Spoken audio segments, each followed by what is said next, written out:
Stroke বর্তমানে দিন দিন বেড়েই চলছে। আমাদের জীবনযাপন, খাদ্যাভ্যাস, বিভিন্ন সমস্যার কারণে একেবারে ইয়াং, অনেক ক্ষেত্রে বাচ্চাদের এখন স্ট্রোক হচ্ছে। আর বয়স্কদের স্ট্রোক তো একটা প্রতিনিয়ত ব্যাপার। সারা বিশ্বে স্ট্রোকজনিত মৃত্যুর হার দিন দিন বেড়েই চলছে। বাংলাদেশে একই অবস্থা।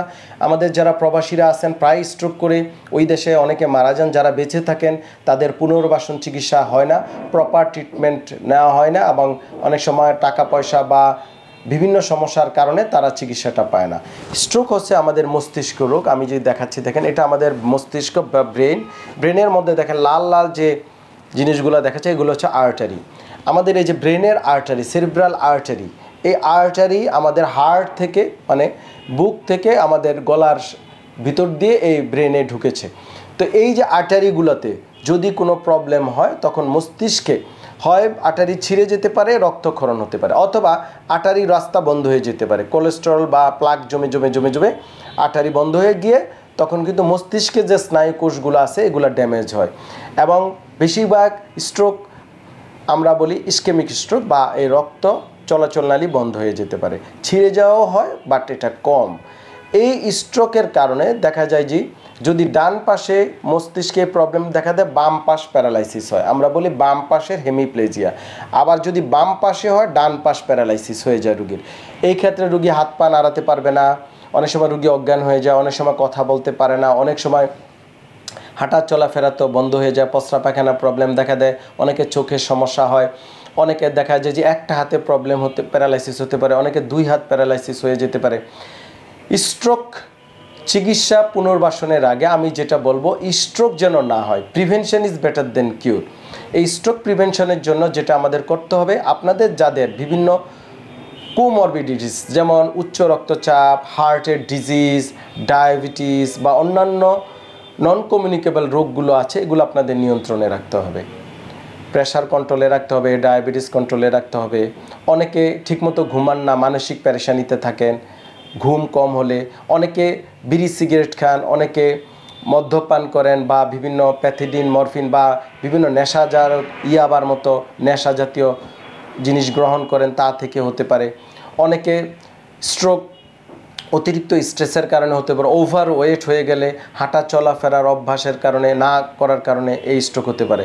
খাদ্যাভ্যাস, অতিরিক্ত চর্বি জাতীয় খাবার, মিষ্টি জাতীয় খাবার বেশি বেশি খেলে এই স্ট্রোক দেখা দিতে পারে। তো বেসিক্যালি আপনাকে হার্ট এবং অন্যান্য যে আমি কারণগুলো বললাম, এগুলো যদি আপনারা কন্ট্রোলে রাখতে পারেন, ইনশাল্লাহ স্ট্রোকজনিত সমস্যা আপনারা ভুগবেন না। তারপরেও যদি স্ট্রোক হয়ে পড়ে, তাহলে দেরি না করে, হঠাৎ কেউ যদি অজ্ঞান হয়ে যায়, আপনাকে নিকটস্থ হাসপাতালে নিয়ে যেতে হবে। স্ট্রোক পরবর্তী যে প্রবলেমটা দেখা দেয় সেটা হচ্ছে এক পাশ প্যারালাইসিস হয়ে যায়। এই রুগীগুলা প্রপার ট্রিটমেন্ট পায় না বা জানে না কোথায় যেতে হবে, কার কাছে যেতে হবে। বিভিন্ন ভুয়া থেরাপিস্টকে বাসায় ডেকে নিয়ে আসে, যাদের কোনো থেরাপি বা ফিজিওথেরাপির উপরে কোনো ডিগ্রি নাই, পড়ালেখা নাই, সময়ের অভাবে বা টাকার অভাবে করতে পারেন না, তখন তাদেরকে ডেকে নিয়ে এসে বাসায় এই রুগীগুলাকে নষ্ট করে ফেলে।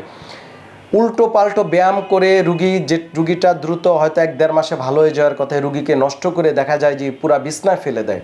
অনেকের মারাও যায়, অনেকের হাত নষ্ট করে ফেলে, অনেকের ব্যথা তীব্র থেকে তীব্রতর বানিয়ে ফেলে। তো বাসায় ফিজিওথেরাপি বা থেরাপি চিকিৎসা এগুলো আপনারা বন্ধ করবেন।